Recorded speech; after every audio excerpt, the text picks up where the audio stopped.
Bueno, buenos días. Estamos a poco más de una semana para que comience el curso, el segundo curso de Cultura Contemporánea, y para la sesión de hoy sábado pues vamos a contar con la directora del Museo de Navarra, Mercedes Jover, y además impulsora del proyecto Todo el arte es contemporáneo, que creo que es ineludible invitar a estos cursos por el propio sentido que tiene. Pero bueno, ella nos explicará mejor qué significa esto de todo el arte es contemporáneo.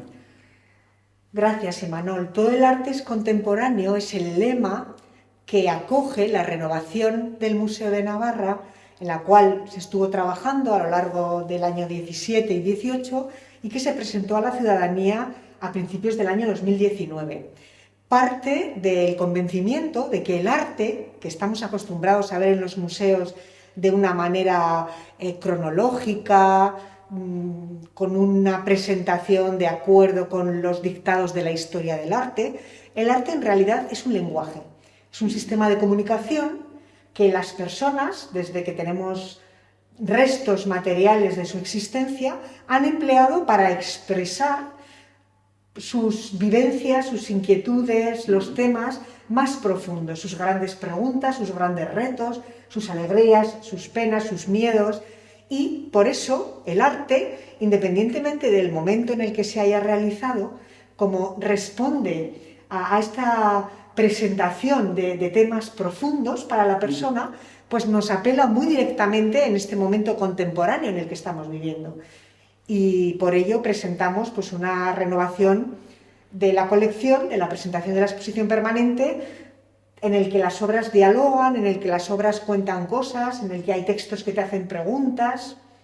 Pues yo creo que esto se merece un paseo, ¿no? Para ver esas obras y para que veamos de una forma concreta todo esto que estás diciendo, ¿no? Desde acuerdo, por supuesto que sí, y además eso nos va a llevar un tiempo. Estamos ahora en esta sala, tómate tu tiempo, y en las circunstancias actuales en las que estamos viviendo, que quizá las asociamos más a un espacio cerrado, también desde los museos, desde el Museo de Navarra, desde este curso, lo que queremos es reflexionar, ¿no?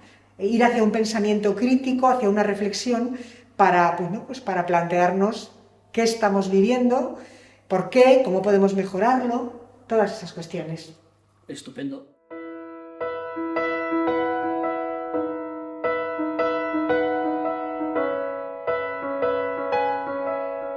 Desde luego no se puede negar que esta obra es completamente intemporal.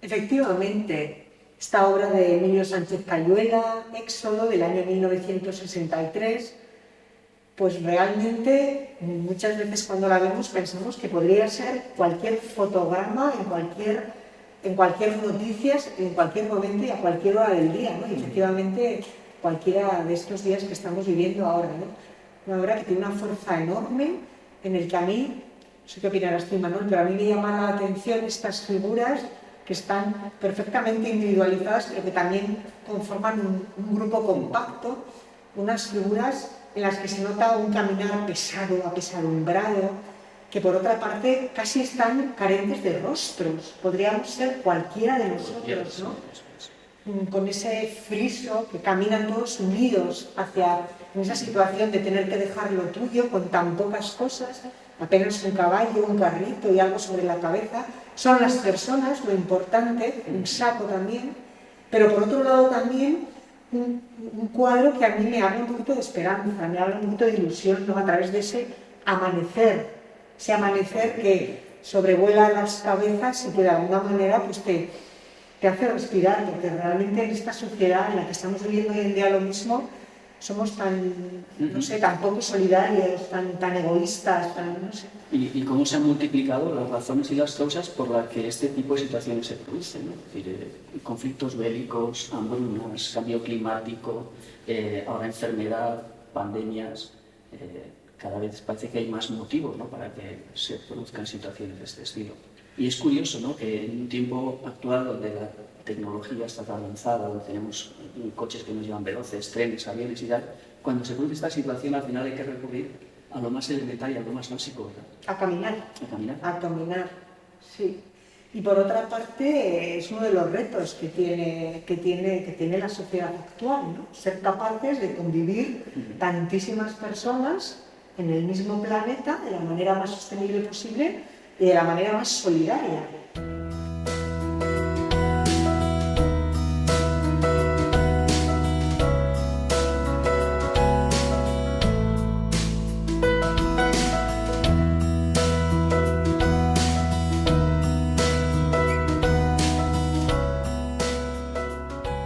¿Qué nos has traído esta obra, Mercedes?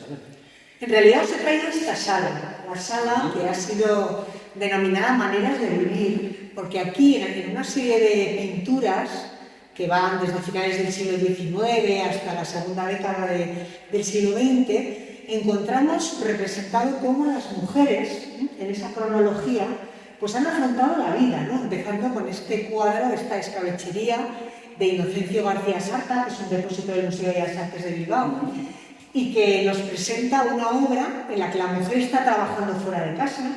Vemos todas las edades, ¿no? Las personas las mujeres un poquito más mayores, con los moños, las casadas que ya tienen hijos, tanto aquí en este plano medio como al fondo, como la jovencita que todavía lleva trenza, con ese pelo largo.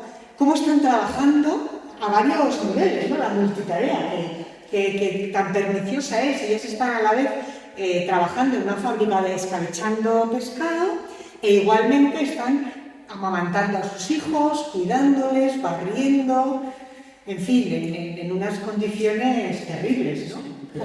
Aquí el tema de la conciliación familiar, que es también, ¿no?, que es tan actual como lógica reivindicación y como justa reivindicación, pues todavía, porque se tenía que llevar al bebé al trabajo, ¿no? Sí, además un trabajo en unas condiciones, cómo ha mejorado todo eso, ¿no? No para todo el mundo todavía hay personas que trabajan en unas condiciones no muy buenas, pero fijémonos aquí cómo van descalzas, trabajando tocando el pescado a mano, con lo fuerte que es también el escabeche, en fin, con humedades, unas circunstancias muy difíciles, ¿eh? Una obra también que desde el punto de vista artístico nos lleva, a pesar de ser muy moderna en su planteamiento, nos lleva hacia el clasicismo, porque evidentemente García Sarta está teniendo muy presente el esquema de las hilanderas de Velázquez, sí, en toda la composición, y conoce muy bien esa pintura impresionista, el tipo femenino de Renoir, la pincelada suelta, esas sardinas que están ahí sencillamente abocetadas. Realmente una obra que, como decíamos antes, que nos puede ayudar a pensar mucho, ¿no? Hombre, dado que la sala se llama Maneras de Vivir, realmente estas maneras de vivir, afortunadamente, creo que sí que han evolucionado un poco.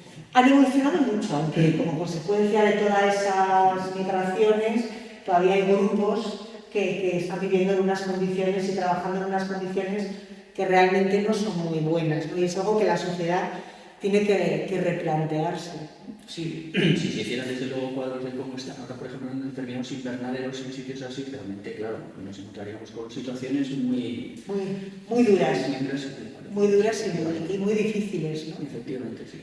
Y junto a esta escena, pues, de trabajadoras, encontramos esta otra escena burguesa, de finales del siglo XIX, en la que realmente se llama una lectura interesante. Y en esta obra encontramos un interior burgués, vemos a la dama perfectamente acicalada, es de finales del XIX, la niña está leyendo, yo lo que veo es que la niña está leyendo, ¿no? En su casa, con su madre. Entonces no puedo evitar preguntarme, ¿es la madre la que le está enseñando a leer a la hija? ¿O la madre no sabe leer y es la hija la que le está leyendo? Porque aunque es cierto que desde hacia 1857 la ley Moyano dijo que las mujeres fueran a estudiar, pues hay muchas cosas que no estaban tan extendidas, ¿no? Entonces, esa es una duda que se plantea, ¿no? Pero indudablemente la educación de la mujer pues, ayuda a que la sociedad evolucione, todo su 100%, incluso más del 50%, pueda adquirir ese pensamiento, esa reflexión, esa apertura del mundo, ese conocimiento que te da la lectura, acompañada de las ciencias y de las artes, de toda la cultura, y bueno, pues es muy importante, ¿no? La importancia que tiene el hecho, la madre le está sujetando en la cadera, le está sujetando en el brazo, ella balbuceando, como dándole seguridad en esta acción tan importante que es la educación formarse, ¿no? La educación, ese gran cambio que permitiría que la sociedad mejorase en su comportamiento entre ellas. Este es de 1896, claro. Fíjate qué curioso que en la actualidad se está reivindicando por parte de algunos sectores sociales, muy burgueses también, por cierto, la educación en casa, de nuevo, ¿no? Es decir, que de aquí pasamos a que se autorizaran las escuelas públicas y que la gente tuviera un acceso general a la educación, a otra vez reivindicar casi ese mismo tipo de situaciones en la actualidad, ¿no? La educación en casa, yo con mis hijos, yo quiero... Sí, es un signo como de modernidad en estos momentos, sí, ¿no? Curiosamente. Aunque se está viendo agravado por la situación de la pandemia, que nos ha metido a todos en casa, el miedo a salir, en fin. Pues sí, la vida es cíclica, por eso consideramos que es tan importante pues, una reflexión de la sociedad y una manera de pensar en conjunto. Pero curiosamente también siguen siendo las mujeres, tanto entonces como ahora, quienes prácticamente se encargan de la educación, ¿no? De todo lo que tiene que ver, sobre todo en las etapas inferiores, ¿no? Cuando se trata de comenzar a leer y demás. En ese sentido, seguimos todavía... Sí, la sociedad evoluciona muy lentamente. Sí. Evoluciona muy lentamente, ¿no? Y ya que hemos mencionado esta preocupación que nos preocupa tanto en este momento contemporáneo, el tema de la pandemia, que además no sabemos cómo va a evolucionar, si ha llegado para quedarse, todas estas mascarillas con las que estamos hablando ahora, un poco también para reivindicar y para hacer ver el momento en el que estamos, ¿no? Ya que hemos mencionado el tema de la pandemia, es muy interesante, en esta misma sala os traigo un gran cuadro de Ziga, en el que nos presenta un viático en la montaña del Baztán, una obra pues, que nos ofrece ese momento en el que llega a una casa para una despedida, ¿no? Ese gran drama que se ha vivido en todo el mundo con motivo de esta pandemia, de no poder despedir a los seres queridos. ¿Qué queda en el alma de esas personas, ¿no? De no poder despedirte de... Es una de las cosas más duras. ¿Sí? Fíjate que yo cuando veo este cuadro, siempre me viene a la cabeza una cuestión que es muy contemporánea, que es la que tiene que ver con los rituales que ordenan nuestra vida, ¿no? Desde el punto de vista antropológico, ¿no? Y cómo estamos actualmente en la sociedad contemporánea huérfanos de determinados rituales. Es lo que, por ejemplo, con respecto a la muerte, porque aquí está todo muy ritualizado. Se ve perfectamente que la mayor parte de las acompañantes son mujeres, o prácticamente todas, ¿no? Son mujeres. Entonces, esto estaba perfectamente ordenado en esta sociedad, ¿no? En nuestra sociedad actual, este tipo de situaciones estamos resolviéndolas cada quien más o menos como puede o como se le ocurre, ¿no? Y ya cuando llega una situación como la que dice, que es una pandemia, donde no puedes ni tan siquiera lo más elemental, que es el abrazo, que es esa despedida íntima e inmediata, pues todavía nos sentimos mucho más huérfanos, ¿no? Efectivamente, porque realmente es la gran pregunta, ¿no? A las personas nos preocupa mucho el día a día, vivir la vida, pero nuestra gran pregunta es de dónde venimos, a dónde vamos, y el momento ese final de la separación del ser querido es un momento muy duro, ¿no? Y eso lo plasman muchísimas obras de arte. Y para esos momentos duros la solidaridad, la compañía, estas mujeres que por otra parte ya vemos cómo la sociedad uniformaba, ¿no? Todas ellas viudas, todas de negro, no porque sea un ritual de despedida casi a una persona que está a punto de fallecer, sino porque la mujer en el momento en el que enviudaba pasaba a vestirse de negro y a pasar lo más desapercibido posible, haciendo grupo en esa sociedad. Parece que las propietarias de la tristeza eran las mujeres, que los hombres no parece que podían estar tristes, ¿eh? No, claro, la ocultación de los sentimientos a los niños, que los hombres no lloran, ¿no? Son estas cosas muy contemporáneas, muy actuales, están en el día a día, ¿no? De cuál es nuestro papel con respecto a las emociones, por ejemplo, ¿no? Efectivamente.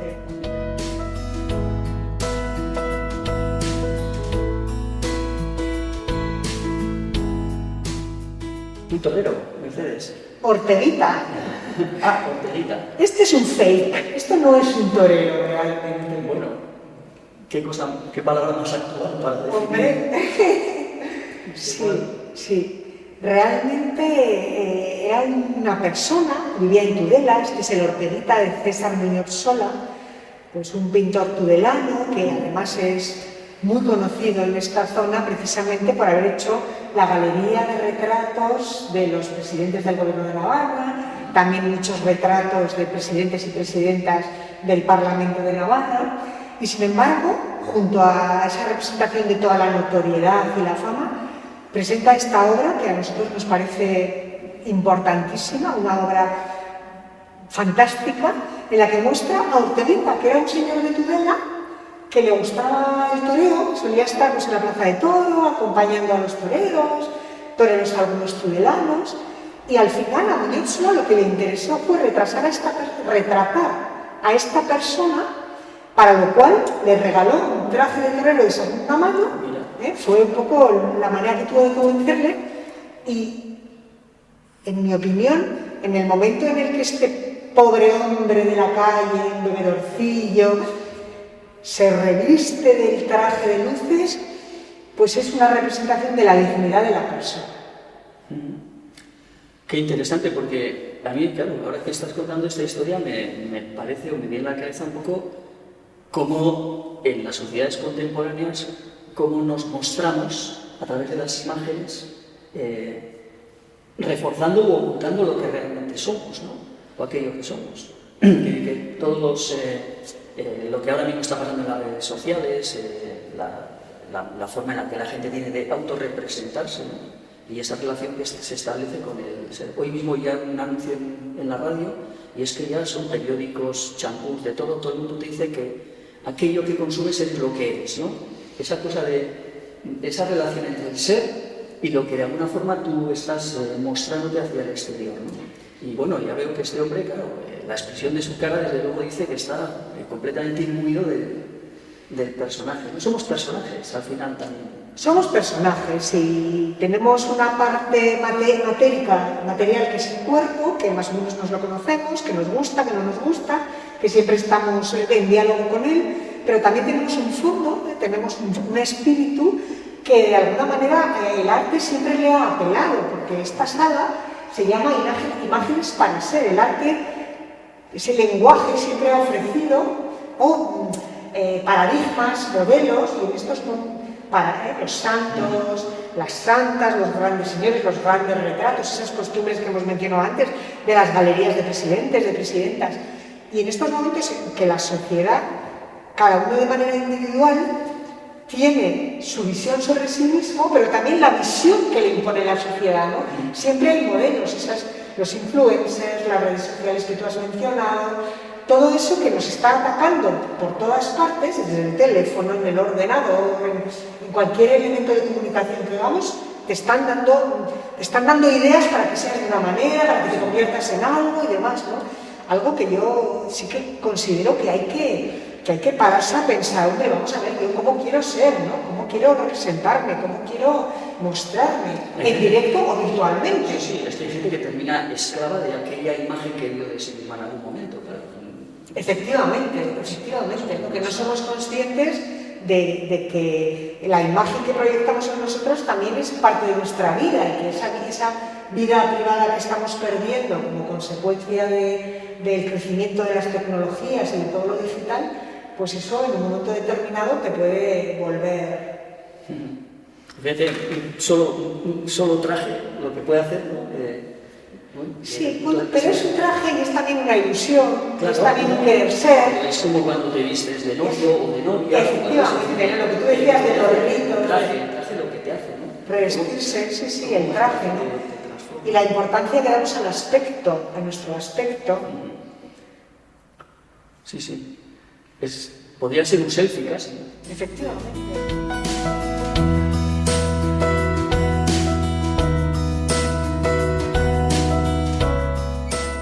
Has traído al paraíso. En el paraíso estamos. Sí. Esto yo creo que sí, ¿no? Que trae a la... Vamos, yo creo que puede estar muy vinculado, ¿no? Con la idea hoy que tenemos o con la situación, mejor dicho, que estamos viviendo, ¿no? Con respecto a la naturaleza y a la pérdida que está siendo natural. Fíjate aquí la diversidad de especies, ¿no? este poema nos habla de esa diversidad que hoy en día pues...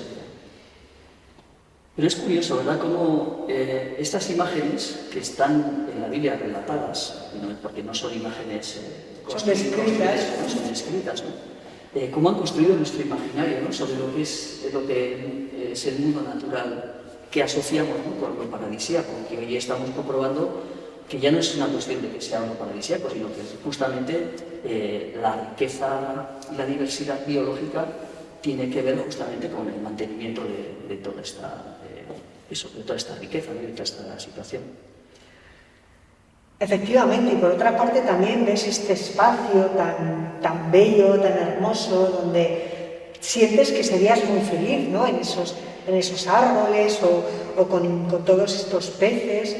Y por otra parte, lo alejados que estamos de la naturaleza, en la sociedad actual, en la que vivimos en grandes ciudades, que procuran más aislamiento, aunque estemos muy juntos, al final somos más individualistas, estamos más aislados y además no estamos cuidando convenientemente la naturaleza, de modo y manera que nuestro planeta se está sobrecalentando, hay riesgo de que haya un colapso incluso, ¿no? Sí, incluso hay toda una cultura urbana para la cual casi el paraíso estaría en la ciudad, ¿no? O sea, seguramente tú conoces, yo conozco personas que no tienen ningún vínculo con todo este mundo natural, ¿no?, sino que las ciudades son, sobre todo en las grandes ciudades, ¿no? No sé si eso tiene que ver con lo que María Martín llama los paraísos asfaltados, pero realmente hay un cambio de cultura. Pero bueno, hoy se está reivindicando esto todavía, ¿no? Al final es que somos las personas somos animales racionales culturales, ¿no? Entonces toda esa cultura en torno a la ciudad, que es el hábitat que conocemos, en el que hemos crecido, pues nos hace habituarnos a considerarlo eso nuestro paraíso, ¿no? Pero todavía la idea de belleza creo que va muy vinculada a este tipo de mundo, ¿no?, al mundo natural, ¿no? O sea, como tú decías antes, ¿no?, este lugar idílico, donde yo recuerdo que siendo profesor de instituto, una vez les propuse a mis estudiantes que pensaran, ¿no?, sobre un paisaje idílico, bello y demás, ¿no? Y la descripción era una descripción en la que había pues árboles, había animales, había ríos, había vegetación muy verde. Nadie pensó en el desierto ni pensó en un tipo de paisaje completamente distinto, ¿no? Hasta que uno se percató de que lo que estaba describiendo era aquello que él había aprendido cuando estudiaba religión, que era el paraíso, justamente de la descripción bíblica, ¿no?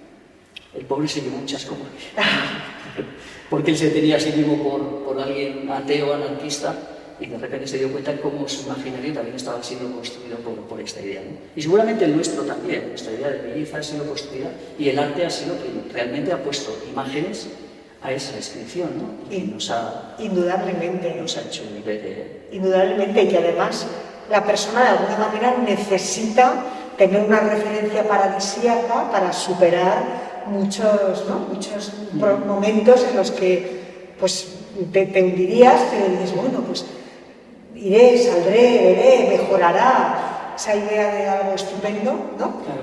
Lo necesitamos para superar. Hoy ya es la ciencia realmente quien, ya no es el arte, es la ciencia realmente quien nos está diciendo que esta necesidad de conservar esta biodiversidad es ya algo que tiene que ver con nuestra propia supervivencia. Es decir, ya no tiene que ver ni tan siquiera con la belleza o con el idealismo, sino tiene que ver con la propia pervivencia de la especie, el que seamos capaces de que este mundo diverso y rico biológicamente siga existiendo. Y tan necesario para nosotros, ¿no? Sí, porque además también el concepto de belleza ha cambiado muchísimo, lógicamente.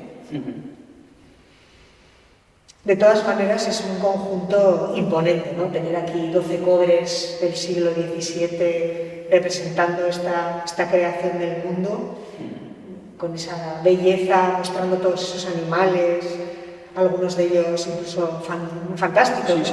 Los leones, en Amberes, a finales del siglo XVII no había leones, pero ahí están pintados todos estos peces imaginados, ¿no? Y conviven con cervatillos. Bueno, yo creo que es esa idea un poco de la idea de la gran diversidad, ¿no? de la riqueza que tiene el mundo entero.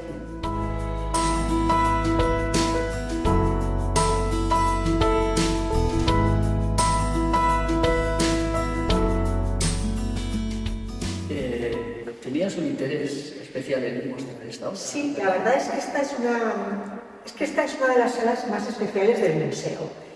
Y dentro de esta renovación de todo el arte contemporáneo se ha creado este programa Convivencias, en el que, con coherencia al hecho de que no presentamos las bienes culturales desde un punto de vista cronológico, sino del mensaje que transmiten, pues se encontró, el amplio grupo de trabajo formado, se encontró unas relaciones entre este cuadro, Las Artes, de Francis Bartolozzi y Lozano de Sotés, con nada más y nada menos que los capiteles románicos de la Catedral de Pamplona de hacia 1130. Sí, sí. Y realmente, pues es que tú sabes bien, Imanol, que hay unas relaciones muy importantes.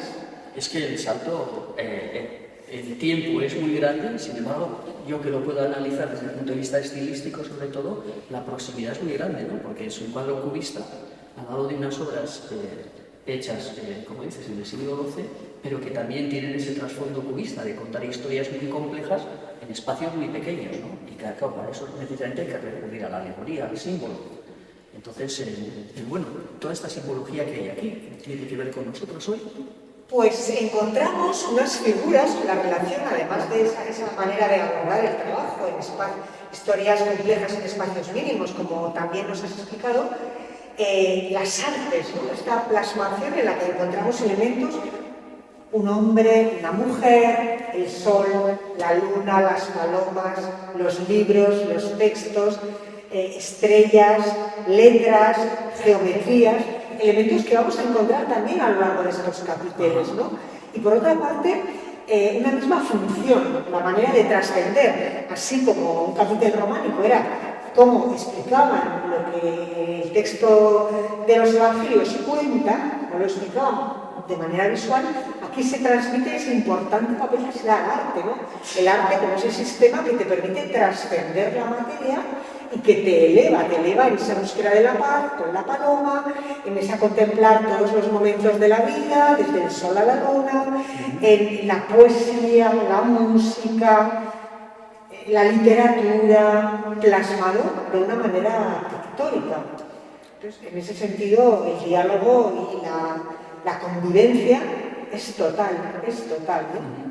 Bueno, de alguna forma el arte nos construye, ¿no? Efectivamente. Nos construye, somos, de alguna forma, vamos construyendo nuestra subjetividad en función de lo que los relatos que han ido haciendo, que nos preceden, nos han ido diciendo sobre los grandes temas, como decíamos al principio. En ese sentido, pues sí que hay grandes temas, pero luego te hablabas de eso, de esa visión trascendente del arte, pero también el arte a veces tiene otra cara, ¿no? Y me parece que en este cuadro también hay otra cara, ¿no? En este cuadro hay otra cara, y también quería comentar un tema muy interesante que por eso para nosotros, para el Museo de Navarra es un poco especial, porque este cuadro está firmado.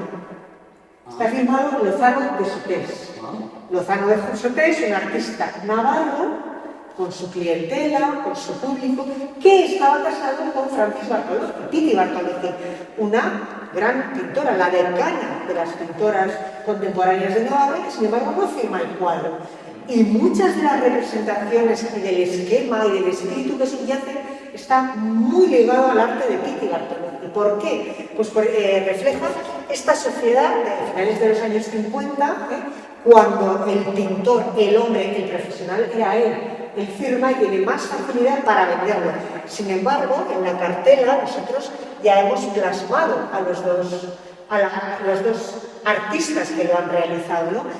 Si empezábamos esta conversación tú y yo hablando de la importancia de tomarse un tiempo, si vienes al museo, entras en el tema a través del breve texto y ves la firma y luego ves la cartela, empiezas a preguntarte, ¿no? Hay textos que te dan una pista y te van contando, y todo eso hace un poquito pues pensar también en este mundo contemporáneo la importancia del papel de la mujer, que hemos comentado hace un ratito que todavía salía en esa misión de cuidadora, la que transmite la lectura, la que cuida, y sin embargo también es y debe desarrollar esa función profesional en el arte de manera tan importante. Pero es curioso, ¿no? Esa ocultación. Bueno, ahora mismo se está reivindicando mucho, justamente, y están saliendo a la luz mujeres artistas que en la historia han sido, pero que han estado ocultas, ¿no? Y vaya, resulta que tenemos un ejemplo aquí. Tenemos un ejemplo bastante clarísimo, más reciente, tenemos un ejemplo muy claro. de esa ocultación, sí. Y efectivamente, eso que decías, que este cuadro tiene otra cara, vamos a pasar ahora a verlo, y eso explica esta presentación que hacemos. Si nos fijamos, si pensamos un poquito, hemos hablado de convivencias, ¿no? Convivencias cuando hablamos, y tú como persona que está integrada en el grupo de investigación de arte, que fuisteis los que colaborasteis en el Museo de Navarra para hacer toda esta mediación de todo el arte contemporáneo, hablamos que queríamos introducir obras del siglo XX, del siglo XXI, en salas anteriores, pero no son obras que han llegado para ponerse en una pared, en un sitio especial, no, están conviviendo, se han posado sobre estos elementos autoportantes, etéreos, que además nos permiten ver el reverso de las obras. Sí, porque en este caso parece que el reverso es muy importante. Sí. Pues esta obra nos muestra una sorpresa que además nos cuenta muchísimo, da mucha información, ¿no? Por una parte vemos que Las Artes de Bartolozzi y Lozano de Sotés se ha utilizado reutilizando un lienzo de gran tamaño, y te lleva perfectamente hacia ese año 57, el periodo ya posguerra continuada, la economía muy frágil, y están utilizando un lienzo del año 37 que la investigación que hemos realizado nos hace ver que presenta una propaganda de naranjas. Propaganda de naranjas, que ellos cuando terminó la guerra estaban en Valencia, y se sostenía el gobierno de la República en Valencia a través de la venta de naranjas por el mar hacia Francia, ¿no? Entonces nos está dando muchísima información sobre el sistema económico, sobre el sustento, en fin, la precariedad de los artistas, ¿no? Y también desmitifica ese arte, ¿no? Ese arte sin el cual realmente no podemos vivir, porque la sociedad siempre lo ha hecho, pero que por otra parte al final se constituye de elementos materiales como son pues, la madera del bastidor, el lienzo, los pigmentos, y que lo que aporta la persona artista es el sentimiento, lo que tiene en la cabeza, lo que tiene en su corazón. Claro, es que por un lado tenemos parece como el lado sublime del arte, ¿no? Pero por otro lado el lado también material del día a día, ¿no? Con los pies en el suelo. Claro, ahora mismo fíjate que lo que ha pasado con la pandemia, ¿no? Es curioso, ¿no? El papel que ha cumplido la cultura en ese momento, ¿no? Donde teníamos que estar encerrados, ¿no? Pero a la vez el papel que se está dejando jugar a la cultura justamente en este momento, que está en la precariedad más absoluta y no se está cuidando especialmente, ¿no? Estamos todo el día escuchando las quejas y los lamentos de artistas de todo tipo diciendo... pues sí, parece que todo tiene una doble cara, ¿no? Esa doble cara, ¿no? Pues a ver si cae de la cara buena. Bueno, Imanol, como es un día muy especial y estamos con un alumnado muy interesado, pues vamos a terminar con esta pieza, que es una de las piezas más importantes del Museo de Navarra, el mapa de Abauz, que excepcionalmente lo hemos sacado de su vitrina, con la colaboración de la restauradora, pues efectivamente, para poder apreciar sus características materiales. Da mucho gusto verlo así porque casi siempre lo hemos entendido a través de las infografías que se han hecho sobre él, pero está muy bien. Hombre, a mí esta pieza me parece fascinante. Me has comentado antes la singularidad, lo singular que es, ¿no? en todo el arte paleolítico, pero es que me parece impresionante porque enseguida me trae a la cabeza las necesidades que tenemos siempre de representar el territorio, ¿no? El mapa como concepto solamente aparece mucho después, pero qué interesante es, ¿no? Y cómo hoy nos relacionamos con los mapas, cómo ha cambiado. Yo soy un aficionado a los mapas, yo conservo todos los mapas que me caen en mis manos, me encantan. Pero hoy en día me doy cuenta que muchas veces cuando voy al monte me fío más del GPS que del mapa, lo que antes ya hacía, ¿no? Entonces, esa representación del territorio, ¿no? Que sirve a alguien que es capaz de leerlo y de decodificarlo para hacer algo, en este caso, tan elemental y tan necesario, ¿no? Como alimentarse y como poder garantizar la subsistencia, que eso pasara, ¿no? En no sé cuántos siglos hace, ¿no? Pues, 1815 a.C. me parece fascinante. Sí, realmente es una pieza muy importante también desde el punto de vista como bien cultural, toda la información que que nos trae, ¿no? La identificación de los motivos que representa se hizo en el Departamento de Arqueología de la Universidad de Zaragoza, el equipo de Pilar Utrilla, y después de más de 10 años de investigación llegaron a la conclusión que algunas de las múltiples incisiones que hay aquí en realidad lo que estaban representando es un mapa, la orografía que se ve desde la entrada, desde la puerta de la cueva de Abaun, es el mapa de Abaun desde la cueva, ¿no? ¿Y qué visión tiene esta pieza? Que además tiene otras muchas inscripciones de mucho tipo, ¿no? Pues la misión que tiene, según la investigación, es ser un mapa que venían a cazar del norte de los Pirineos, lo cruzaban y venían a cazar a Abaun, donde había esta zona, esta cueva a resguardo, y había una zona donde había muchos venados, muchos animales, ¿no? Y este mapa permanecía en la cueva, no se lo llevaban. Pesa menos de 1 kilo, 950 gramos, pero claro, desde el punto de vista funcional, cruzar, una vez que has cazado, cruzar con todo este peso extra, pues no era una cosa interesante, ¿no? Y sobre todo que solo serviría para ese lugar. Exactamente, solo servía para este lugar. Se quedaba y las sucesivas campañas de caza se lo encontraban en la cueva, ¿no?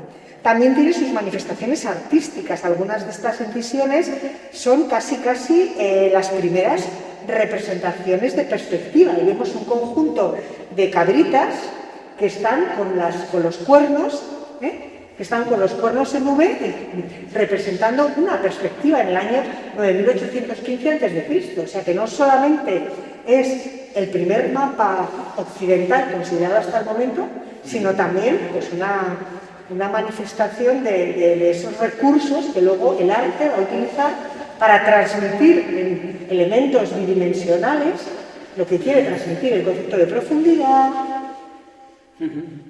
Pero sigue siendo fascinante, ¿no? Que una piedra con unas incisiones termine siendo un elemento del que depende la vida de todo un colectivo, ¿no? Por ejemplo, ¿no? Porque llega a un lugar que desconoce y sin embargo esto le explica. ¿Qué es lo que nos hacen los mapas? Nos explican los lugares que previamente no conocíamos y nos ayudan a entenderlos, ¿no? Pues efectivamente, y además, Imanol, engarzándolo con lo que has comentado, esto que ha sido un mapa, que ha sido un elemento muy importante para el sustento de una sociedad pues hace 11.000 años, en la actualidad es un bien cultural muy importante que tenemos la misión de conservar y de transmitir a las generaciones siguientes, porque las siguientes generaciones les van a hacer las preguntas que en su momento la sociedad tenga sobre las cosas en las que están interesadas, y esta es una de las misiones del museo. Que aunque todo el arte, que todo el patrimonio es contemporáneo, porque lo vemos en un momento dado, porque es un lenguaje, pero también es muy importante conservarlo, igual que se quedaba en la cueva para los siguientes cazadores, esta institución lo conserva para las siguientes generaciones, para la sociedad que viene, en esta que está saliendo y que no sabe hacia dónde va, que viene pues para poder continuar. Pues muchas gracias por el paseo. Realmente yo espero además que sirva para que quienes en este momento están asistiendo al curso se animen a profundizar más, porque había muchas más obras, ¿verdad? Hemos tenido que seleccionar por unas poquitas, pero sí. Es que realmente, visto desde esta manera el museo, al final prácticamente todas las obras nos hablan de nosotros y de nuestro hoy, ¿no? Efectivamente. Bueno, esta es la idea del paseo y la idea del curso. Pues muchas gracias, Mercedes. Pues muchas gracias, Imanol. Un saludo.